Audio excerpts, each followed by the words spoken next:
พี่น้องสมงามเถอะเนาะบางทีอันนี้น่าจะเป็นเจดีย์เนาะทุกคนมันอยู่กลางถนนเนาะทุกคนที่ตั้งอยู่กลางถนนแล้วเขาตกแต่งไฟที่สวยงามเนาะทุกคนเพราะว่าเป็นงานมรดกโลกป้าได้โทอันเรากราบสบายดีเนาะทุกคนมื้อนี้บ่ภูมิสิไปงานมรดกโลกอยู่อยุธยาเนาะทุกคนไปเบิ่งว่ามันสิเป็นอะไรเดี๋ยวบ่ภูมิสิพาไปรีวิวเบิ่งเนาะทุกคนบ่ภูมิก็ยังบ่ทันได้ไปเนาะทุกคนปีนี้เนาะแต่ว่าปีนี้เขาจัดเป็นเดือนกุมภาเนาะทุกคนบ่ภูมิก็นี่เลิกงานเนาะบ่ภูมิสิไปประมาณ 3 ทุ่มเนาะทุกคนไปเบิ่งกันเลยเดี๋ยวบ่ภูมิสิไปรีวิวให้ทุกคนเบิ่งเด้อไปกันเลยจากจุดที่บ่ภูมิอยู่เนาะทุกคนก็ประมาณ10กิโลเนาะทุกคนอันนี้ก็สิเป็นทางที่บ่ภูมิกำลังไปบ่ภูมิมักขนาดเนาะทุกคนเวลาขี่รถกลางคืนนี่เห็นแสงไฟนี่อู้ยสว่างที่สวยงามมันนี่เนาะทุกคนแทบสิบ่ได้ใส่ไฟรถเลยเพราะว่าทุกเส้นทางเนาะทุกคนสิมีไฟตลอดทางเลยทั้งซ้ายทั้งขวาแล้วมีทางกลางพร้อมได้ทุกคนที่มีเสาไฟใหญ่ๆพุ่นเบิ่งติ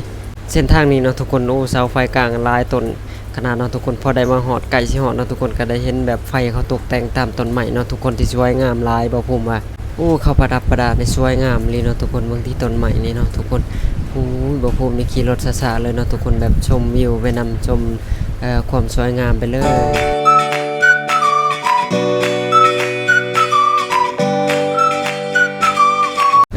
ทุกคนนี่บ่ภูมิมาฮอดแล้วเนาะทุกคนโอ้ยความสวยงามเนาะทุกคนนี่ก็เป็นเวลาเกือบ4 ทุ่มเนาะทุกคนเพื่อบ่ภูมิสิมาฮอดไปกลางคืนก็ดีอย่างนึงเนาะทุกคนเพราะว่าอากาศก็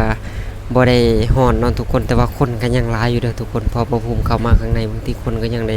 ย่างพลุกพล่านหลายเติบเนาะทุกคนไปเบิ่งกันว่าเนาะทุกคนว่าเขาขายของหลายสำใดเนาะทุกคนอันนี้บ่ภูมิก็ได้มาเห็นร้านของดินโอ้ยคิดเห็นลูกชายที่อยู่บ้านเลยเนาะทุกคนแต่ว่าเดินมาสักพักนึงเนาะทุกคนบ่ภูมิก็ได้พ้อดาราเนาะทุกคนบ่ภูมิจำได้ว่าเป็นดาราแต่ว่าบ่ภูมิบ่จื้อชื่ออายแล้วเนาะเราเคยลองไหมครับลองไหมพี่ต้องลองครับต้องลองให้มันหมดอร่อยของฟรีนี่บ่ภูมิจัดเบิดตลอดเนาะทุกคน 3-4 อย่างเนาะทุกคนบ่ภูมิเดินผ่านนี่บ่ภูมิจัดจากนั้นก็ได้ถ่ายรูปกับดาราเป็นที่เรียบร้อยอู้แยกบอกเลยคนใดดาราน้องว่าซ่าจากนั้นก็เดินกันต่อเนาะทุกคนหาเบิ่